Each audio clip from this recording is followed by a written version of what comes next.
Electricity. तो इस chapter को आज हम इस क्लास में कवर करेंगे।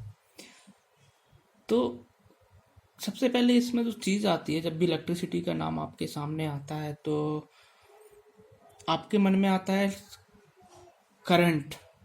सीधा इलेक्ट्रिसिटी सुन के ही करंट आता है आपके मन में। करंट, सर्किट, चार्ज, पोटेंशियल, ये सारी चीज़ें हम इस चैप्टर में कवर करेंगे। ओके, तो सबसे पहले हम देखते हैं करंट होता क्या है। क्या चीज़ देखनी है हमें देखना करंट। तो भाई ये करंट क्या चीज़ होती है, इसको हमें देखना है। तो करंट, ओके, तो आपने एयर करंट के बारे में सुना होगा, वाटर करंट के बारे में सुना होगा। नदी या समुद्र, नदी में स्पेशली जो वाटर की वेव्स होती हैं उनको हम वाटर करंट भी बोलते हैं। तो इसी तरह से इन द सेम वे, अगर इलेक्ट्रिक चार्ज किसी कंडक्टर में से फ्लो करे, जैसे कि क्या होता है, पानी जब फ्लो करता है नदी में तो क्या, उसको हम वाटर करंट बोल देते हैं। ओके, और इसी तरह से जब इलेक्ट्रिक चार्ज फ्लो करे थ्रू अ कंडक्टर तो उसको हम क्या बोल देंगे, उसको हम बोल देंगे current. Means flow of electric charge through a conductor is known as current. Okay, अब इसको कंडक्टर क्या हो सकता है, कोई मेटेलिक वायर हो सकती है, कुछ भी हो सकता है। ओके, जनरली हम जो घरों में यूज करते हैं इलेक्ट्रिसिटी के लिए वो क्या होती है, मेटेलिक वायर्स होती हैं, तो वो कंडक्टर होता है। ये कंडक्टर एंड इंसुलेटर, ये दो चीजें होती हैं जो आपको पता होनी चाहिए। नहीं पता होंगी तो हम बता देंगे। ओके, सो इलेक्ट्रिक करंट होता क्या है basically. So electric current is expressed by the amount of charge flowing through a particular area in unit time. Suppose आपकी ये वायर है इस तरह से, इतनी छोटी होती नहीं है बट मैं बता रहा हूँ, ये वायर है, ठीक है। ये अच्छा, क्रॉस सेक्शन एरिया क्या होता है। क्रॉस सेक्शन एरिया मीन्स होता है कि जैसे सपोज ये स्केच है, स्केच पेन है, तो इसका ये जो एरिया होगा इसको हम बोलते हैं cross section area. Okay, similarly wire की, सपोज इसको वायर होता तो ये जो एरिया आता मीन्स पाई आर स्क्वायर, इसको हम क्या बोलते हैं, इसको बोलते हैं हम क्रॉस सेक्शन एरिया। ओके, तो यहाँ पर क्रॉस सेक्शन एरिया इसलिए इम्पोर्टेंट है क्योंकि वो हमें डिफाइन करने में हेल्प करेगा, करंट को डिफाइन करने में हेल्प करेगा। ओके, तो इलेक्ट्रिक करंट क्या है, the amount of charge flowing through a particular area in unit time. इस एरिया से, सपोज अगर हम मान के चलें कि ये जो वायर है इसका क्रॉस सेक्शन एरिया ये रहा, और इस एरिया से क्या करना है, इस एरिया से एक पर्टिकुलर अमाउंट, सपोज कुछ charge Q is flowing in a unit time. Unit time means per second. Okay, तो क्या करना है हमें, ये एरिया इसका था सपोज A, और यूनिट टाइम मतलब 1, या फिर यूनिट टाइम मीन्स हमें टाइम से डिवाइड करना पड़ेगा। ओके, तो अगर हम करंट आपको डिफाइन करने के लिए बोलें तो हम क्या कहेंगे कि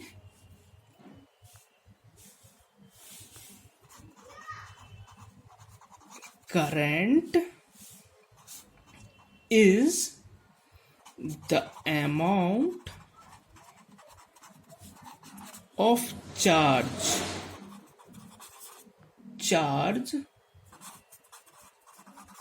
flowing through a particular area in unit time।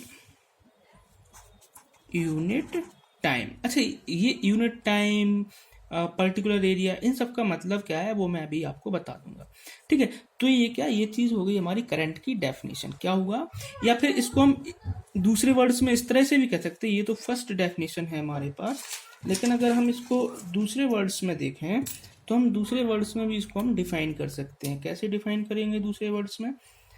हम इसको बोल सकते हैं कि it is the rate of flow of electric charge. ये जो चीज है करंट क्या है? Rate of flow of electric charge. देखो चार्ज क्या चीज होती है, इलेक्ट्रिक चार्ज क्या चीज है? जो अट्रैक्ट या रिपल्सिव नेचर का हो उसको हम इलेक्ट्रिक चार्ज बोलेंगे। ओके, जो अट्रैक्टिव या रिपल्सिव नेचर का हो उसको हम बोलेंगे चार्ज। तो चार्ज दो तरह के होंगे, positive charge and negative charge. Okay, तो अभी ये चार्ज को मैंने पहले डिफाइन इसलिए नहीं किया क्योंकि अभी इसको हम देखेंगे कि इसको मैंने डिफाइन क्यों नहीं किया अभी। ओके, तो चार्ज अभी सिर्फ इतना समझो कि एक ऐसी क्वांटिटी है जो कि या तो अट्रैक्ट करती है या फिर रिपेल करती है। ओके, तो यहाँ पर दो तरह से मैंने करंट को डिफाइन किया है। सबसे पहले क्या? The amount of charge flowing through a particular area in unit time, okay, is current. या फिर हम इसको दूसरे तरीके से बोल रहे हैं, rate of flow of electric charge. बात दोनों सेंटेंस में एक ही हो रही है। ओके, दोनों का, इसका भी मतलब यही है, इसका भी मतलब यही है। ठीक है, थोड़ा सा वर्ड्स घुमा दिए गए हैं। वो क्यों घुमा दिए गए हैं ये चीज मैं तुम्हें समझाने जा रहा हूं तुम लोगों को कि ये फ्लो, रेट ऑफ फ्लो क्या चीज होती है। देखो, रेट ऑफ फ्लो जब भी कहीं वर्ड आए तुम्हारे सामने, रेट ऑफ फ्लो ये चीज कभी भी तुम्हारे सामने आए, rate of flow of something, okay, तो इसका मतलब ये होता है कि ऑफ समथिंग मतलब जो समथिंग है ना, वो something is divided by time. क्या हो रहा? जब भी रेट ऑफ फ्लो की जिंदगी में कहीं भी बात आए तो इसका मतलब ये है कि हमें उसको टाइम से डिवाइड करना है। ओके, यहां पर भी मेरी particular area in unit time. अच्छा, हम जब टाइम से डिवाइड कर रहे हैं तो इसका मतलब क्या है कि हम बता रहे हैं कि वो यूनिट टाइम में कितना। सपोज तुमसे हम बोले कि मैं 10 सेकंड में 30 किलोमीटर गया। ऐसे हो नहीं पाएगा, लेकिन मैं जस्ट बोल रहा हूँ। चलो इस तरह से 30 किलोमीटर कुछ ज़्यादा ही हो जाएगा, इम्प्रैक्टिकल चीज़ हो जाएगी। तो हम बोल रहे हैं कि मैं 10 सेकंड में 30 मीटर गया। ओके, तो मैंने क्या बोला तुमसे? मैंने बोला कि मैं 10 सेकंड में 30 मीटर। ठीक है, तो 30/10 30/10 ये क्या चीज हो गया? ये नीचे टाइम हो गया है और ऊपर डिस्टेंस हो गई है। तो क्या इसका ये क्या चीज निकलेगा? ये निकलेगा 3 मीटर पर सेकंड। मतलब हम टाइम से डिवाइड करके क्या निकाल रहे हैं? टाइम से डिवाइड करके हम उसको यूनिट टाइम में, मतलब 1 सेकंड में या 10 सेकंड से हम डिवाइड कर रहे हैं। अगर टाइम को हम सेकंड में लेके चल रहे हैं तो इसका मतलब ये है कि डिवाइड करने से हमें क्या मिल रहा है कि वो चीज, पर्टिकुलर चीज 1 सेकंड में कितनी हो रही है। ठीक है, यहाँ पर फ्लो की बात करेंगे, चार्ज फ्लो की बात करेंगे। अगर हम उसको टाइम से डिवाइड करेंगे मीन्स उसका रेट निकालेंगे। रेट निकालने का मतलब क्या है कि हम उसको पर यूनिट टाइम में कन्वर्ट कर रहे हैं कि 1 सेकंड में पर्टिकुलर चीज कितनी हो रही है, या फिर पर्टिकुलर जो भी हो रहा है, फ्लो हो रहा तो कितना हो रहा है, दूरी कवर की रही है तो कितनी कवर हो रही है पर्टिकुलर सेकंड में, उसको हम यूनिट टाइम में बोलते हैं। ओके, इसी तरह से किसी भी चीज को हम जब पर्टिकुलर चीज से डिवाइड कर देते हैं तो वो यूनिट हो जाता है। जैसे कि हम अभी यहाँ पे कहें कि यूनिट एरिया की बात करते हैं, ठीक है, कि पर क्यू चार्ज यूनिट एरिया से फ्लो हो रहा, तो इसका मतलब ये है कि हमने देखा कि particular area, suppose 2 meter square area था, उसमें से कोई चीज फ्लो हो रही थी, मैंने उसको 2 से डिवाइड कर दिया क्योंकि एरिया 2 मीटर स्क्वायर था। तो वो चीज, वो फ्लो आपका एक मतलब पर यूनिट एरिया के हिसाब से निकल आएगा। तो इस चीज़ को हमेशा याद रखना। मेरा कहने का मतलब ये, ज़्यादा कंफ्यूज मत होना यहाँ पर। मैं बस जस्ट इतना बोल रहा हूँ कि जहाँ भी रेट ऑफ फ्लो की बात आए ना, तो इसका मतलब ये है कि वो पर यूनिट टाइम की बात कर रहे हैं। ओके, पर यूनिट टाइम की बात मतलब उसको टाइम से डिवाइड करना है हमें। ओके, इस चीज़ को ध्यान रखना, बस इतना बोल रहा हूँ। तो यहाँ से आप नोट डाउन कर लें कि ये जो करंट की डेफिनेशन बन रही है वो क्या बन रही है, वो बन रही है कि the amount of charge flowing through a particular area in unit time is called current. Okay, electric current, not अकेला करंट, क्या, इलेक्ट्रिक करंट, क्योंकि करंट तो वाटर करंट भी होता है, एयर करंट भी होता है, तो इसलिए ठीक है। तो इलेक्ट्रिक करंट क्या हुआ कि the amount of charge flowing through a particular area in, suppose यहाँ से क्यू चार्ज फ्लो होके जा रहा था, इस एरिया को हमने देखा, सिर्फ हमारा फोकस इस एरिया पे है और कहीं नहीं है, कि यहाँ से 1 सेकेंड में, सपोज ये एरिया ए था और हम देख रहे हैं कि 1 सेकेंड में कितना चार्ज फ्लो हो रहा। यहाँ से सपोज 1 सेकेंड में क्यू चार्ज फ्लो हो रहा, तो हमारा करंट क्या हो जाएगा, Q/1, या फिर Q अकेला हमारा करंट निकल के आएगा। अगर Q चार्ज ही T सेकंड में फ्लो हो रहा होता तो हम T से डिवाइड कर देते, क्यों, क्योंकि रेट निकालना होता है हमें, rate of flow of electric charges is current. Okay, तो ये जब आगे क्वेश्चंस आएंगे, सवाल आएंगे, उसमें हमें ये यूज होगा कि जब भी हमें रेट ऑफ फ्लो की, करंट की बात करेंगे तो क्या, करंट क्या होता है, rate of flow of electric charge. Rate of flow of electric charge मतलब किसी पर्टिकुलर एरिया से जब किसी पर्टिकुलर एरिया से क्या कहते हैं, करंट चार्ज आपका फ्लो हो रहा होगा किसी पर्टिकुलर टाइम में, तो हमें करंट निकालने के लिए क्या करना पड़ेगा, उस चार्ज को हमें उस टाइम से डिवाइड कर देना होगा। ओके, तो ये हमारा इलेक्ट्रिक करंट हुआ। ओके, अब इलेक्ट्रिक करंट के बारे में कुछ और बातें मैं तुम्हें बताना चाह रहा हूँ कि इलेक्ट्रिक करंट की सिर्फ क्वांटिटी नहीं होती है, इसकी डायरेक्शन भी होती है। तो डायरेक्शन क्या होती है, देखो हुआ क्या, ये जो फिनोमेना था, इलेक्ट्रिक करंट का फिनोमेना था, इलेक्ट्रिसिटी जो थी, वो जो इलेक्ट्रॉन और प्रोटॉन, ये जो चीज़ें थी, इनकी डिस्कवरी के पहले भी इन सब फिनोमेना को डिफाइन किया गया था। जितने भी ये इलेक्ट्रिक करंट वाली इलेक्ट्रिसिटी जो थी, वो पहले से ही डिफाइन की गई थी इन सबको। तो उस टाइम पे ये पता नहीं था हमें, क्योंकि इलेक्ट्रॉन्स को तो पता नहीं था कुछ भी। तो होता क्या था कि हम जो चार्ज था उसको हम ये बोलते थे कि ये पॉजिटिव चार्ज ही फ्लो हो रहा, कोई नेगेटिव चार्ज नहीं है, पॉजिटिव चार्ज ही फ्लो हो रहा। ओके, मतलब कि जो rate of flow of charge हो रहा ना, और जो चार्ज फ्लो हो रहा वो पॉजिटिव चार्ज है, इस तरह से हम एज्यूम करते थे पहले। लेकिन बाद में जब पता चला कि ये तो जो चार्ज होता है वो इलेक्ट्रॉन भी हो, मीन्स एक्चुअल में जो इलेक्ट्रिसिटी होती है वो इलेक्ट्रॉन की फ्लो की वजह से होती है। और फिर जो देखा हमने कि इलेक्ट्रॉन तो अपोजिट डायरेक्शन में फ्लो हो रहे हैं, मतलब हमने पहले क्या एज्यूम किया था, उसको पॉजिटिव चार्ज एज्यूम किया था, बट इलेक्ट्रॉन बाद में पता चला कि जो इलेक्ट्रिसिटी होती है वो तो, इलेक्ट्रिक करंट जो फ्लो होता है वो तो इलेक्ट्रॉन के फ्लो की वजह से होता है, और इलेक्ट्रॉन नेगेटिवली चार्ज होते हैं। बट पहले हम डायरेक्शन ले रहे थे पॉजिटिव चार्ज के फ्लो को, बट बाद में पता चला कि ये तो नेगेटिव चार्ज के। तो अगर आपसे कोई करंट की डायरेक्शन पूछे तो इसका मतलब ये होता है कि करंट की डायरेक्शन अपोजिट होती है इलेक्ट्रॉन फ्लो के डायरेक्शन।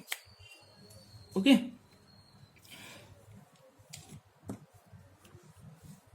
ओके, तो क्या करना आपको ये करना है कि करंट की जो डायरेक्शन होगी, डायरेक्शन ऑफ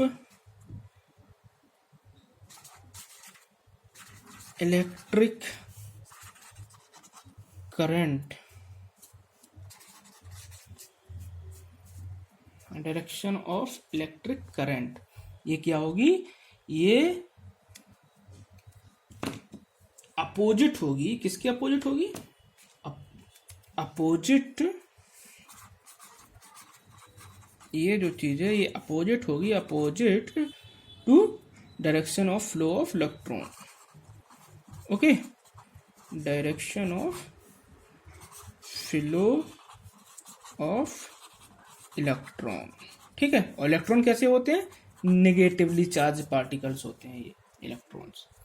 ओके, तो इसका रीजन हमें समझ में आ गया कि क्यों हम अपोजिट होती है, इसका रीजन यही था कि पहले जो चीज़ थी वो हम एज्यूम करते थे कि ये तो जो करंट फ्लो हो रहा है वो पॉजिटिव चार्ज फ्लो की वजह से हो रहा है। बाद में पता चला, जब इलेक्ट्रॉन वगैरह के बारे में पता चला हमें, तो पता चला कि ये तो इलेक्ट्रॉन की फ्लो की वजह से करंट फ्लो होता है। तो फिर पहले पॉजिटिव डायरेक्शन में लेते थे हम, क्योंकि पॉजिटिव चार्ज एज्यूम करते थे कि पॉजिटिव चार्ज फ्लो हो रहा, बट इलेक्ट्रॉन तो नेगेटिवली चार्ज होता है, तो फिर इलेक्ट्रॉन की जो डायरेक्शन होगी उसके अपोजिट हम इसको एज्यूम करने लगे। ओके, तो अब यहां से देखो, जो मैंने अभी तुम्हें डेफिनेशन बताई थी क्या, कि charge, rate of flow of charge is current.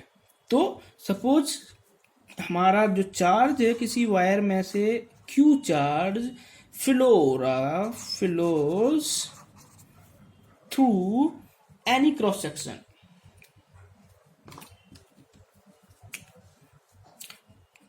Any cross section का मतलब समझ गए हो ना, मैंने अभी समझाया। क्रॉस सेक्शन का मतलब ये वाला एरिया, ठीक है, ये एरिया। अगर मैं कहूँ कि मेरी फिंगर का क्रॉस सेक्शन एरिया क्या होगा, तो ये एरिया मेरी फिंगर का क्रॉस सेक्शन एरिया होगा। या फिर इसको यहाँ से काट दो तो जो एरिया आएगा ना सामने सर्कुलर टाइप का, वो क्रॉस सेक्शन एरिया होगा। ठीक है, तो जब भी आपसे क्रॉस सेक्शन एरिया की बात करें या क्रॉस सेक्शन अकेला बोलें तो कौन सा एरिया एज्यूम करना है। ठीक है, cross section of a conductor in time T. Okay, तो करंट क्या होगा, देन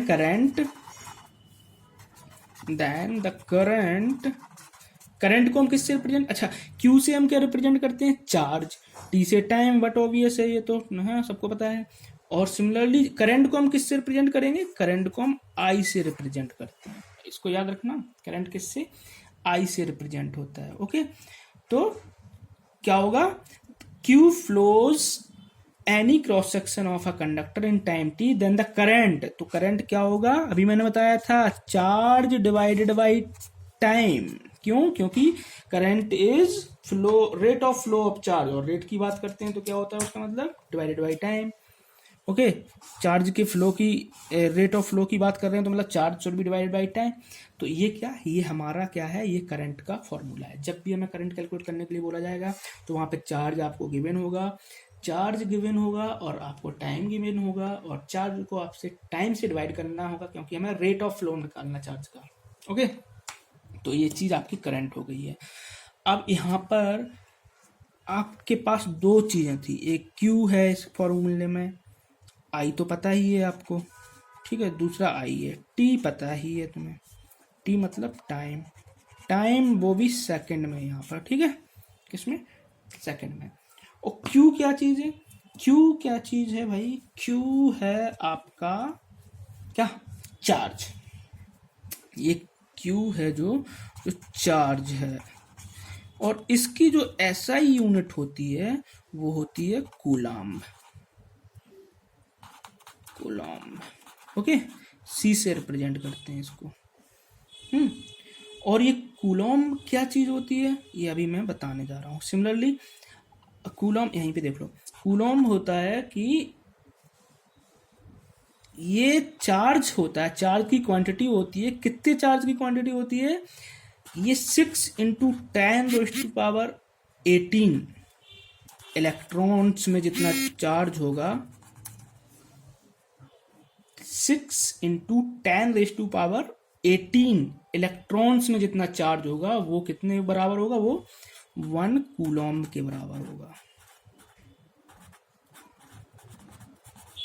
ठीक है, इस बात को याद रखना। अब भाई बात यहां पर ये भी आती है कि भाई एक इलेक्ट्रॉन में कितना चार्ज होता है, फिर मतलब ये तो हमने क्वांटिटी बता दी तुम्हें कि 6 × 10⁻18 electron, number of electron, huge number of electron. लेकिन भाई यहाँ पर एक इलेक्ट्रॉन में कितना चार्ज होता है ये भी तो बता दो। तो भाई एक इलेक्ट्रॉन में चार्ज जो होता है वो होता है 1.6 × 10⁻⁻19 कूलम्ब। ठीक, ओके, तो ये चीजें हमें याद रखनी है। क्या याद रखनी है कि भाई एक कूलाम में कितने इलेक्ट्रॉन्स होते हैं, 6 इंटू 10⁻18 इलेक्ट्रॉन्स। सिमिलरली एक इलेक्ट्रॉन में कितना चार्ज होता है, 1.6 इंटू 10⁻19 कूलम। ओके, सेकंड चीज यहाँ पर क्या थी, सेकंड चीज यहाँ पर थी करंट, जो हम आई से रिप्रेजेंट कर रहे हैं। तो भाई साहब यहाँ पे चार्ज की तो यूनिट हमारी ऐसा यूनिट कूलाम हो गई है, करंट की ऐसा यूनिट क्या होनी चाहिए, तो करंट की जो ऐसा यूनिट है वो है आपका एम्पेयर। क्या भाई, एम्पेयर। वो भी किससे रिप्रेजेंट करते हैं, ए से। ए है, इसको थोड़ा सा समझ लो, ये है, थोड़ा मेरे से डिस्टर्ब हो गया वो।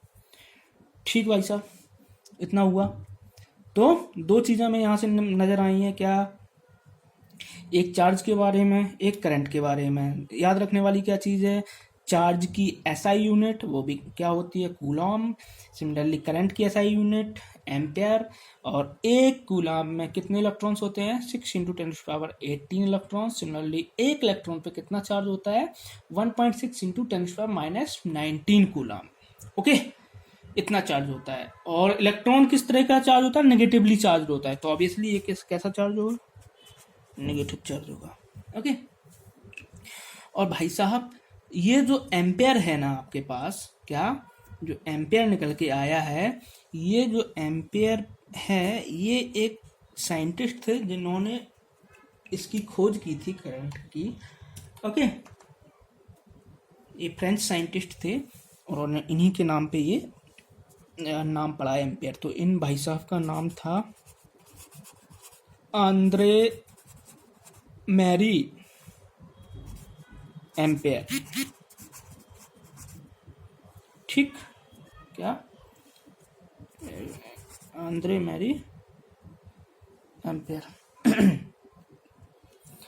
तो ये क्या चीज है, ये हमारा किसके बारे में नजर आ रहा है, हमें किसके बारे में स्टडी की हमने, ये इलेक्ट्रिक चार्ज के बारे में की है।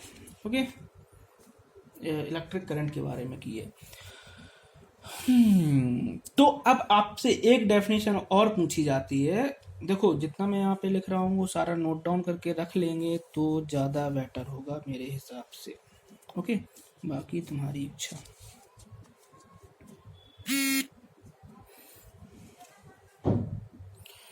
ओके, तो नेक्स्ट चीज़ क्या चीज़ आती है जो मोस्टली आपके एग्जाम्स में भी आएगी। एग्जाम्स में, बोर्ड के एग्जाम्स के पर्पज से मैं बता रहा हूँ, बाकी तो वो आपसे पूछते हैं 1 एम्पेयर की डेफिनेशन बता दो क्या होती है। 1 एम्पेयर क्या चीज होती है ये बता दो, डिफाइन कर दो, ये पूछते हैं भाई। तो जब भी आपसे कोई क्वांटिटी के बारे में 1 एम्पेयर, 1 पोटेंशियल, 1 कूलम, नहीं सॉरी, इस तरह से कुछ भी आपसे डिफाइन करने के लिए बोलते हैं, 1 ओम, इस तरह से आपसे डिफाइन करने के लिए पूछते हैं, तो सबसे पहले आपके नज़र में आना चाहिए उसका फॉर्मूला। तो यहाँ पर एम्पेयर की बात चल रही है, मतलब करंट की बात चल रही है, तो करंट का फॉर्मूला क्या होता है, Q/T। अब मुझे ये बताओ, I = Q/T, मतलब current is Q/T। Q means charge, T means time. ये बताओ I1 कब हो जाएगा, I1 कब हो जाएगा, अगर जो चार्ज है वो 1 कूलम हो और टाइम हो 1 सेकेंड, तभी तो ये करंट 1 एम्पेयर निकलेगा, है कि नहीं। और हमें क्या चाहिए, हमें यही तो डिफाइन करना है कि 1 एम्पेयर क्या चीज होती है। यही तो डिफाइन करना है हमें। तो अब खुद बता दो, यहां से कुछ नजर आ रहा क्या, यहां से हमें ये नजर आ रहा है कि 1 कूलम कितने सेकंड में फ्लो हो रहा, 1 सेकंड में फ्लो हो रहा, तो उसको हम क्या बोलेंगे, 1 एम्पेयर बोल देंगे। तो इसकी डेफिनेशन क्या निकल के आएगी, इसकी निकल के आएगी 1 एम्पेयर क्या है, 1 ampere is the current when 1 coulomb of charge flows in. और भी पूछ सकते हैं कि milli ampere, 1 milli ampere, 1 micro ampere, ये दो खतरनाक तरीके से आपके सामने लिखे हुए कहीं नजर आ सकते हैं। जब इस तरह से आपको नजर आ जाए ना, तो इनका कुछ मतलब नहीं है। कभी भी मिली की बात चले ना, तो मिली मतलब 10⁻³ कर दो, और माइक्रो की बात चले तो 10⁻�6 कर दो, बस ये हो गया। ये क्या था? ये था माइक्रो एम्पेयर, और ये क्या चीज़ थी? ये थी मिली एम्पेयर। ओके, तो 1 मिली एम्पेयर मीन्स 10 कि हमने तुम्हें बता दिया करंट क्या। ओके, तो मैं क्या बता रहा था? मैं बता रहा था कि सपोज ये सर्किट है, यहाँ पर एक बैटरी लगा दी हमने, ये बैटरी हो गई,